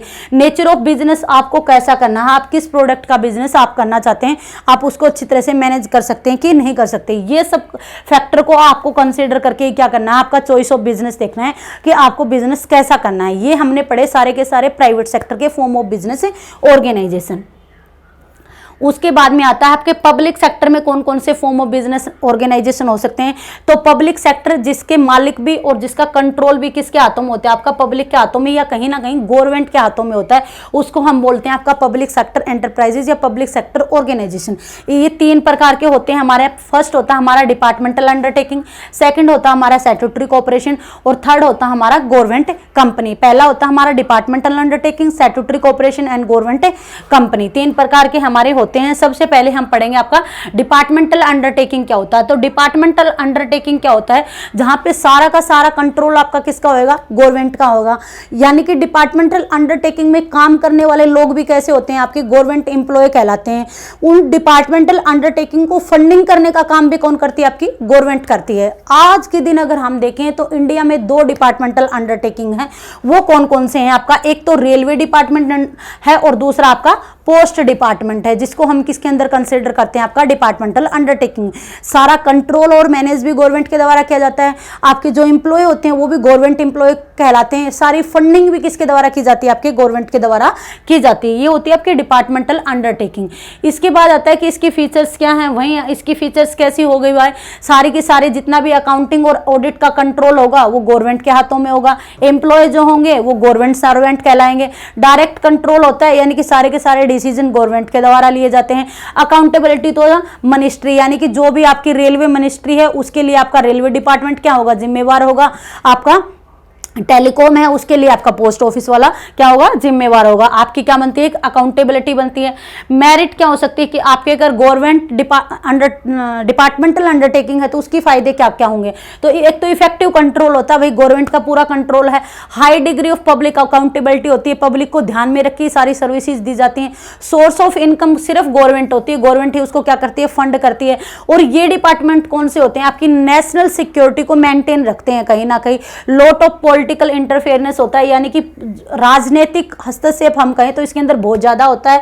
और यहाँ पे क्या होती है, insensitive to a consumer need, यानी कि हम कंज्यूमर नीड को इतने ध्यान में, कंज्यूमर नीड को ध्यान में रख के क्या करते हैं, कार्य करते हैं। तो आपकी कंज्यूमर नीड क्या होती है, इनसेंसिटिव होती है। लिमिटेशन क्या हो सकते हैं भाई, लिमिटेशन तो यह है कि फ्लेक्सिबिलिटी नाम की तो कोई चीज ही नहीं होती। अगर आपने क्या लेना है, कोई भी इनिशिएटिव लेना है, आप कोई डिसीजन ले सकते हैं तो नहीं, कोई अलाउड नहीं है। आपके अंदर चाहे आप कितने भी क्रिएटिव हो, आपको करना क्या पड़ेगा, जो गवर्नमेंट ने तय किया वही आपको करना है। आपको कोई इंडिपेंडेंट डिसीजन लेने के लिए अलाउ नहीं करता। अनेबल होती है आपकी क्या एडवांटेज, अगर कोई बिजनेस अपॉर्चुनिटी आती है और आप चाहते हैं इसको क्रैप किया जाए कि ये चीज आने वाली है मार्केट में या इस चीज का क्या होने वाला है आपका, तो आप वो नहीं कर सकते। यहाँ पे लाल फीता साइज जिसको बोले ना कि डॉक्यूमेंट्री वर्क क्या होता है आपका ज्यादा होता है, किसी प्रकार की कोई अपॉर्चुनिटी को ध्यान में नहीं रखा जाता। ये होती है आपकी डिपार्टमेंटल अंडरटेकिंग। उसके बाद में आती है आपकी सेकंड, जिसको हम पब्लिक ऑर्गेनाइजेशन के अंदर पढ़ते हैं, ये होता है आपका स्टैट्यूटरी कोऑपरेशन। स्टैट्यूटरी कोऑपरेशन यानी कि आपको जो बिजनेस अब सेटअप करना है वो आपको पार्लियामेंट में एक एक्ट पास करके क्या करना पड़ेगा, या स्टेट में कोई एक्ट पास करके वो बिजनेस आपको क्या करना है, सेटअप करना है। उसको बोलते हैं हम स्टैट्यूटरी कोऑपरेशन। जो स्टैट्यूटरी कोऑपरेशन होता है वो एक क्या होती है, इसकी जो फंडिंग होती है वो आप दोनों प्रकार से ले सकते हो, गवर्नमेंट से भी ले सकते हो और पब्लिक से भी ले सकते हो। डिपार्टमेंटल अंडरटेकिंग की फंडिंग सिर्फ गवर्नमेंट कर रही थी, स्टैट्यूटरी में आपकी गवर्नमेंट और पब्लिक क्या कर सकती है, दोनों कर सकती है। यहाँ के जो एम्प्लॉय होते हैं वो आपके क्या नहीं कहलाते, गवर्नमेंट एम्प्लॉय या सिविल सर्वेंट नहीं कहलाते। क्या नहीं कहलाते, आपके गवर्नमेंट एम्प्लॉय या सिविल सर्वेंट नहीं कहलाते। इसके अलावा आपकी स्टैट्यूटरी कोऑपरेशन की लिमिटेशंस क्या होती हैं, does not enjoy much operational flexibility. इसके अंदर भी किसी प्रकार की कोई फ्लेक्सिबिलिटी नहीं होती, क्योंकि इसको गवर्नमेंट भी कहीं ना कहीं फंडिंग करती है, तो गवर्नमेंट का भी क्या रहता है, आपका हस्तक्षेप रहता है। करप्शन बहुत ज्यादा एग्जिस्ट करता है आपके स्टैट्यूटरी के अंदर, और आपको एक्शन करने में यानी कि डिसीजन लेने में भी क्या हो जाता है, डिले हो जाता है। यहाँ भी आपको वो सारी लीगल फॉर्मेलिटीज करनी पड़ती हैं कोई भी कार्य करने से पहले, तो आप एक्शन लेने में क्या कर देते हो, कई बार डिले कर देते हो। उसके बाद में आता है आपका थर्ड की गवर्नमेंट कंपनी क्या होती हैं। अब हम पढ़ेंगे कि गवर्नमेंट कंपनी क्या है। गवर्नमेंट कंपनी, आपकी कंपनी का जो रजिस्ट्रेशन होएगा वो किसके तहत होएगा, कंपनी एक्ट 2013 के तहत ही होएगा। लेकिन एक आ जाएगा कि पब्लिक कंपनी और गवर्नमेंट कंपनी में फर्क क्या है। गवर्नमेंट कंपनी के अंदर आपकी जो सरकार की जो होल्डिंग होगी ना वो 51% से क्या होगी, ज्यादा होगी, उससे कम नहीं हो सकती। सरकार की जो होल्डिंग होगी वो कितनी होगी, आपकी 51% से ज्यादा, वो होती है आपकी क्या, गवर्नमेंट कंपनी। उसके बाद में होते हैं जितने भी प्रोविजन आपके कौन सी अदर कंपनी पे लागू होते हैं, जो हमने पीछे पढ़े आपकी पब्लिक कंपनी पे, वो सारे के सारे प्रोविजन किसके ऊपर लागू होंगे, आपके गवर्नमेंट कंपनी के ऊपर भी लागू होंगे। सेम वही स्पेसिफाइड सारे प्रोविजन आपके गवर्नमेंट कंपनी के ऊपर लागू होंगे। गवर्नमेंट कंपनी भी दो प्रकार से हो सकती है कि आपकी प्राइवेट लिमिटेड कंपनी है या फिर पब्लिक कंपनी है। मान लो कि एक कंपनी बनाई जिसमें 51% से ज्यादा होल्डिंग गवर्नमेंट के, बाकी 49% किसी प्राइवेट लोगों के हाथों में, तो वो प्राइवेट लिमिटेड कंपनी बन जाएगी। अगर 51% मान लो कि गवर्नमेंट की और बाकी 49 आम पब्लिक ने शेयर खरीद रखे हैं, तो वो क्या बन जाएगी, आपकी पब्लिक लिमिटेड कंपनी बन जाएगी। उसके बाद में होता है कि आपका शेयर, जो गवर्नमेंट कंपनी के जो शेयर परचेज किए जाते हैं वो प्रेसिडेंट के नाम से परचेज किए जाते हैं। किसके नाम से, आपके देश के राष्ट्रपति के नाम से शेयर को हम परचेज करते हैं। उसके बाद में आता है कि फीचर्स क्या है, वहीं की कंपनी का जो आपको ऑर्गेनाइजेशन का क्या करना है, रजिस्ट्रेशन वगैरह करवाना है, तो वो किसके द्वारा होगा, आपका कंपनी एक्ट 2013 के अकॉर्डिंग ही होगा। मैनेजमेंट जो होगा कंपनी का वो रेगुलेटेड बाई जो प्रोविजन आपके कंपनी एक्ट में दिए गए हैं, सारा मैनेजमेंट वैसे ही होगा। जो कंपनी के एम्प्लॉय होते हैं वो किसको फॉलो करके चलेंगे, memorandum and article of association को फॉलो करके वो चलेंगे। तो वो सारे काम यहाँ पे क्या करने पड़ते हैं, इसको करने पड़ते हैं आपकी कौन सी, गवर्नमेंट कंपनी को। उसके बाद में आता है कि इसके मेरिट क्या होते हैं गवर्नमेंट कंपनी के। एक अलग से आपको कोई एक्ट की रिक्वायरमेंट नहीं है, 2013 जो कंपनी एक्ट है उसी के तहत आप क्या कर सकते हो, इसको सेटअप कर सकते हो। सेपरेट लीगल एंटिटी होती है, यानी कि मेंबर अलग होते हैं और आपकी कंपनी अलग होती है। अनलिमिटेड लायबिलिटी वाला तो कोई फंडा ही नहीं है। ऑटोनॉमी होती है आपको एज कंपेयर टू, अगर हम देखेंगे स्टैट्यूटरी कोऑपरेशन और डिपार्टमेंटल अंडरटेकिंग के कंपैरिजन में, इसको ज्यादा फ्रीडम होती है अपने डिसीजन लेने में। और हम क्या करते हैं, कहीं ना कहीं अनहेल्दी बिजनेस प्रैक्टिस को क्या कर सकते हैं, यहाँ पे कर्व कर सकते हैं, कम कर सकते हैं। लिमिटेशन क्या होती है कि कंपनी में कोई company act does not have much relevance नहीं रहती। रेलिवेंस क्यों नहीं रहती, क्योंकि 51% होल्डिंग किसके पास होती है, आपके गवर्नमेंट के पास होती है। तो वो अपना पूरा क्या दिखाती है, उसके अंदर इंटरफेयर दिखाती है। भाई कंपनी एक्ट को हम बस मान के चलते हैं कि फॉलो करते हैं उसके प्रोविजन, लेकिन आपकी ज्यादा होल्डिंग होने की वजह से उसके कानून यहाँ पे क्या होते हैं, चलते हैं। और दूसरा ये होता है कि मैनेजमेंट के अंदर किसका हाथ होता है, आपका गवर्नमेंट का पूरा इंटरफेयर होता है। उसके बाद होता है कि रोल ऑफ पब्लिक सेक्टर। अब हमने पढ़ा कि आपके प्राइवेट सेक्टर के फॉर्म ऑफ ऑर्गेनाइजेशन कौन से थे। अब हमने पढ़े कि आपके पब्लिक सेक्टर के form of organisation departmental undertaking, statutory cooperation और आपकी गवर्नमेंट कंपनी पढ़ी। अब आया कि जो पब्लिक सेक्टर का रोल था वो इंडिया के अंदर कैसा है। पहले अगर हम पढ़े 1991 से पहले जब आपका एलपीजी नहीं आया था, तो सारा का सारा रोल किसका था, आपके पब्लिक सेक्टर का था। सारा का सारा रोल किसका था, 1947 से लेके आपका कब तक, 90s तक किसका किसका रोल था? आपके पब्लिक सेक्टर का। सारे के सारे जितने भी बिजनेस होते थे गवर्नमेंट के हाथों में होते थे, सारे के सारी होल्डिंग, सारा कंट्रोल किसके हाथ में था? आपके गवर्नमेंट के हाथों में। साथ जितनी भी इंडस्ट्री थी, जितना भी कैपिटल आउटले होता था वो गवर्नमेंट के ही हाथों में होता था। उसके बाद में जब 90s के अंदर जब हमारा एलपीजी आया, क्या आया आपका? LPG, liberalisation. क्या है आपका? लिबरलाइजेशन, प्राइवेटाइजेशन एंड ग्लोबलाइजेशन जो हुआ, यानी कि हमारी कंपनीज को बाहर जाने का मौका और इंडिया में बाहर की कंपनियों को आने का मौका मिला। उस टाइम पे आपके पब्लिक सेक्टर के रोल को हमने क्या कर दिया? चेंज कर दिया। उसको क्या कर दिया हमने? कम कर दिया। उन सभी पीएसयू को क्या कर दिया हमने? रिस्ट्रक्चर कर दिया। जो क्या चल रही थी? लॉस में चल रही थी, उसको हमने प्राइवेट लोगों के हाथ में दे दिया। और ऐसी पीएसयू थी, जो ऐसी पब्लिक सेक्टर अंडरटेकिंग थी जो किसमें इतने लॉस में चल रही थी कि जिसको रिस्ट्रक्चर करना या रिव्यू करना क्या नहीं था? आसान नहीं था। उनको हमने क्या कर दिया था? आपका बंद कर दिया था। और जहां पे आपकी गवर्नमेंट का रोल 100% होता था, कई सेक्टर में हमने कम करके उसको कितना कर दिया? आपका 26% कर दिया। किसको कर दिया? 26% कर दिया। और एलपीजी में हम वर्कर के इंटरेस्ट के प्रोटेक्ट करने के लिए भी लॉ लेके आए थे। हमने वर्कर के इंटरेस्ट को फुल्ली क्या किया था? प्रोटेक्ट किया था। उनके एक्सप्लॉयटेशन को क्या किया हमने? कम किया था। उसके बाद में आता है और क्या क्या रोल चेंज हुए आपके? जो पब्लिक सेक्टर में पहले आपके कितने सेक्टर आते थे? 17 सेक्टर आते थे, उसको कम करके हमने क्या कर दिया था? आपका 2 कर दिया था। और आज अगर एट प्रेजेंट हम देखें कि वो 2 इंडस्ट्री आपकी कौन कौन सी हैं, तो वो है एक तो आपकी एटॉमिक एनर्जी और दूसरा आपका रेलवे। रेलवे में भी कुछ पार्ट हमने कंस्ट्रक्शन और ऑपरेशन का आज के दिन क्या कर दिया? आपका प्राइवेट कर दिया है।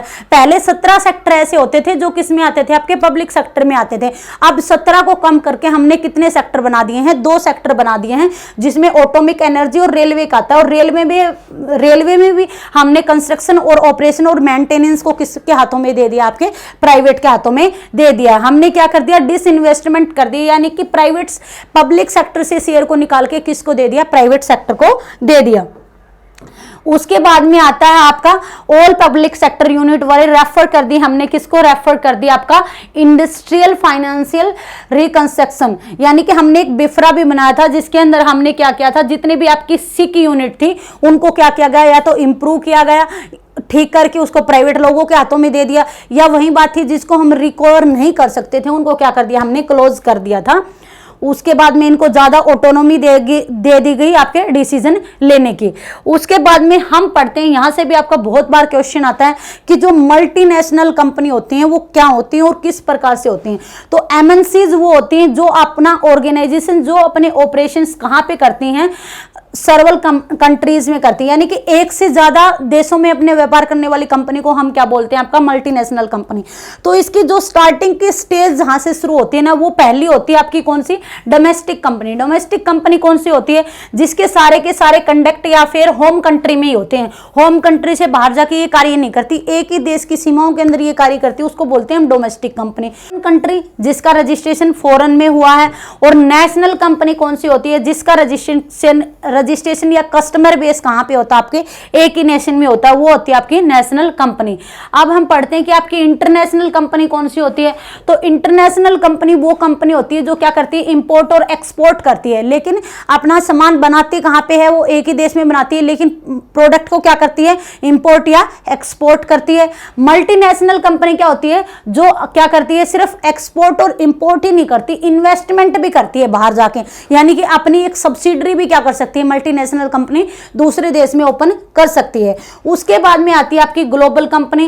ग्लोबल कंपनी अकॉर्डिंग टू जहां पे वो काम कर रही है उसी कंट्री की जो भी आपकी सिचुएशन है उसी अकॉर्डिंग अपनी सब्सिडरी को क्या करती है? सेटअप करती है। ये corporate office is the responsible for global strategy. एक ऐसी ग्लोबल स्ट्रेटजी वो बनाता है, आपका जो कॉर्पोरेट ऑफिस होता है, जो सेम वैसी ही सिचुएशन दूसरे देशों में है, उसी प्रकार का बिजनेस आपकी क्या करती है? ग्लोबल कंट्री करती है। और ट्रांजैक्शनल कंपनी जो होती है वो अकॉर्डिंग टू देश अपनी सिचुएशंस को क्या कर सकती है? अकॉर्डिंग टू कंट्री, जिस कंट्री में जाएगी वहां के लोगों को जो पसंद है उसी अकॉर्डिंग क्या बनाएगी? आपका सारा का सारा काम करेगी।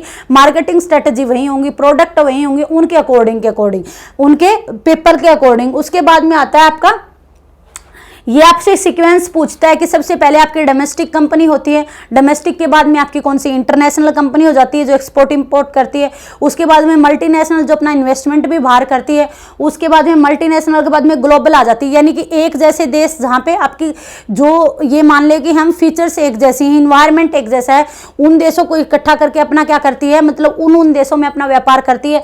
और ट्रांजेक्शनल अकॉर्डिंग टू कंट्री उसकी सिचुएशन के क्या करती है, आपका काम करती है वो कंपनी, वो होती है आपकी ट्रांजेक्शनल। ट्रांजेक्शनल जो होती है सबसे हाई फेज होती है आपका इंटरनेशनल का। उसके बाद में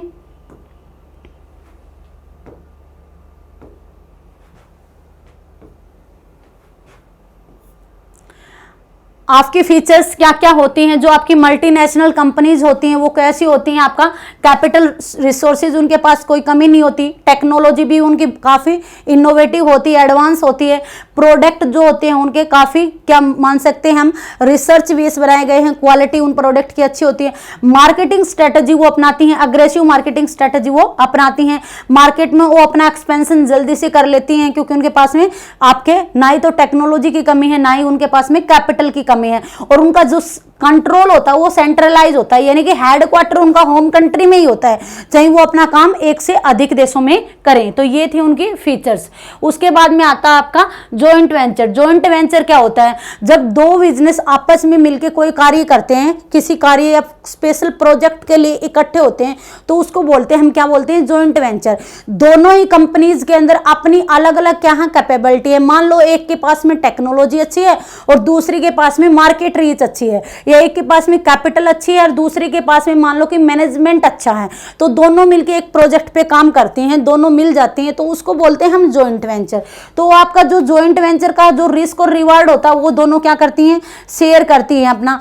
जो इंडिया है आज के अंदर आपका जॉइंट वेंचर के ऊपर बहुत ज्यादा काम कर रहा है।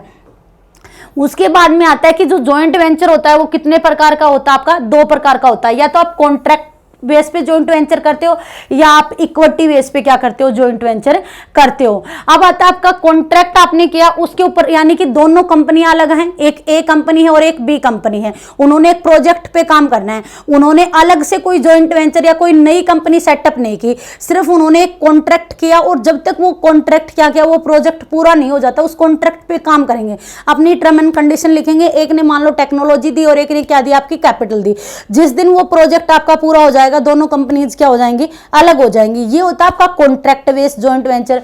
उसके बाद में आता है आपका कौन सा, equity based. Equity based joint venture क्या बोलता है, यहां पे वो अलग से एक सेपरेट बिजनेस एंटिटी ओपन करते हैं, यानी कि एक ए कंपनी थी और एक बी कंपनी थी, दोनों ने मिलकर एक सी कंपनी बनाई, एक अलग से सेपरेट एंटिटी बनाई, दोनों जिस चीज में एक्सपर्ट थी दोनों ने अपनी कैपेबिलिटी को वहां पे यूज किया और उसने उन जॉइंट वेंचर पे यानी कि किसी प्रोजेक्ट पे उन्होंने काम किया। तो ये होता है आपका इक्विटी बेस्ड जॉइंट वेंचर। आपके कॉन्ट्रैक्ट वाले में कोई नई कंपनी नहीं बनती, लेकिन आपके इक्विटी वाले में एक नई कंपनी, एक नया जॉइंट वेंचर क्या होता है, आपका सेटअप होता है। उसके बाद में बेनिफिट क्या होते हैं आपके जॉइंट वेंचर के, एक तो आपके रिसोर्सेज और कैपेसिटी आपकी बढ़ जाती है, अकेला आप वो काम नहीं कर सकते थे लेकिन दूसरी कंपनी के साथ में मिलकर वो काम आपने इजीली कर लिया। एक्सेस कर सकते हैं आप नई मार्केट, मान लो कि आप दूसरे देश में जाने के लिए आपके पास कैपिटल है आपके कंपनी के पास, लेकिन वहां की मार्केट कैसी है, मार्केटिंग स्ट्रेटेजी का आपको नहीं पता, आप वहां की कंपनी से अगर जॉइंट वेंचर सेटअप करेंगे तो वो आपको एक मार्केट रीच देगी और आप वहां पे क्या कर सकते हो, कैपिटल इन्वेस्ट कर सकते हो, आप एक्सेस कर सकते हो टेक्नोलॉजी की, नया कुछ इनोवेशन कर सकते हो। आप दो कंपनी जब मिलके बल्क में प्रोडक्शन करेंगी तो आपकी प्रोडक्शन कॉस्ट क्या हो जाएगी, लो हो जाएगी, और कहीं ना कहीं आप दूसरी कंपनी के ब्रांड नेम को भी क्या कर सकते हो, यूज कर सकते हो। उसके बाद में आती है हमारी पब्लिक प्राइवेट पार्टनरशिप कंसेप्ट, ये हमारी फॉलो करती है, आपकी कौन फॉलो करती है, गवर्नमेंट। पब्लिक प्राइवेट पार्टनरशिप क्या बोलती है, यानी कि गवर्नमेंट के पास पैसा लगाने के लिए है, काम करने वाली कौन होगी, आपकी प्राइवेट कंपनी, और आप किस प्रोजेक्ट पे काम करोगे, दोनों ने मिलकर एक पार्टनरशिप बनाई। किसने बनाई, गवर्नमेंट ने और एक प्राइवेट कंपनी ने मिलकर एक पार्टनरशिप बनाई जिसको हम बोलते हैं public private partnership, PP triple P model जिसको हम बोलते हैं। तो यहाँ पे जो प्रोजेक्ट पे काम किया जाता है ना, वो सारे के सारे प्रोजेक्ट कहीं ना कहीं आपके इकोनॉमी के डेवलपमेंट वाले प्रोजेक्ट होते हैं, कि कहीं ब्रिज बनाना है, कहीं डैम बनाना है, कहीं रोड बनाना है, आपको जो भी चीज़ें होती है वो आपके इकोनॉमिक वेलफेयर के लिए यहाँ पे की जाती हैं। तो इसके अंदर आता है आपका पीपी मॉडल में आपके एनजीओज भी शामिल होते हैं और आपकी गवर्नमेंट भी शामिल होती है। इसके अंदर गवर्नमेंट का भी पूरा का पूरा क्या होता है, आपका कंट्रीब्यूशन होता है, और जो कैपिटल इन्वेस्टमेंट होता है ना वो गवर्नमेंट का ही होता है, और बाकी सारे काम टेक्नोलॉजी और जितने भी काम होंगे वो किसके द्वारा किए जाएंगे, आपके प्राइवेट सेक्टर के द्वारा किए जाते हैं ये सारे के सारे कार्य। उसके बाद में जो मेन जो पीपी मॉडल है वो हमारा है, सबसे पहले हमारा जो पीपी मॉडल आता है वो आता है कौन सा, बूट, यानी कि बिल्ड करना, ऑपरेट करना एंड ट्रांसफर कर देना। यहाँ पे गवर्नमेंट और एक प्राइवेट कंपनी ने मिलकर क्या क्या, मान लो एक प्रोजेक्ट पे काम किया, तो प्राइवेट कंपनी क्या करेगी, उस चीज को बनाएगी, ऑपरेट करके दिखाएगी, देन गवर्नमेंट को क्या कर देगी, ट्रांसफर कर देगी। क्या कर देगी, ट्रांसफर। वो क्या होता है, आप बिल्ड भी करोगे, आप उसके मालिक भी रहोगे, और आप उसको क्या करोगे, ऑपरेट करके भी दोगे। क्या करोगे, उसके मालिक भी रहोगे, आप उसको बिल्ड भी करोगे और उसको ऑपरेट करके भी दोगे। बोल्ट क्या होता है, आपने बनाया उस चीज को, आप उस चीज के मालिक भी हैं, आपने उसको क्या किया, लीज पे ट्रांसफर कर दिया, यानी कि गवर्नमेंट को किस पे दे दिया, उसको पट्टे पे दे दिया। किस पे दे दिया, आपने पट्टे पे दे दिया। और इसके अंदर आता है आपका, पहले आप डिजाइन भी आप ही तैयार करेंगे, बनाए भी आप ही के, सारा का सारा पैसा भी गवर्नमेंट का नहीं, फाइनेंस भी आपका ही होगा, और उसको ऑपरेट करके भी आप ही दिखाएंगे, देन गवर्नमेंट को उसको क्या कर देंगे, आप ट्रांसफर कर देंगे। तो ये आपके पीपी मॉडल थे। आज हमने एस्टेट की second unit form of business organisation पूरी की पूरी कंप्लीट की, फुल मैराथन के साथ में। अब हम इसके एमसीक्यूज करेंगे। अगर आपको हमारी क्लास अच्छी लगी तो आप इसे कॉमर्स स्टूडेंट के साथ में जो एस्टेट एग्जाम की प्रिपरेशन कर रहे हैं उनके साथ में शेयर करें, लाइक करें और अपना कमेंट जरूर करें। मिलते हैं अपनी नेक्स्ट क्लास में, तब तक के लिए कीप लर्निंग कीप ग्रोइंग।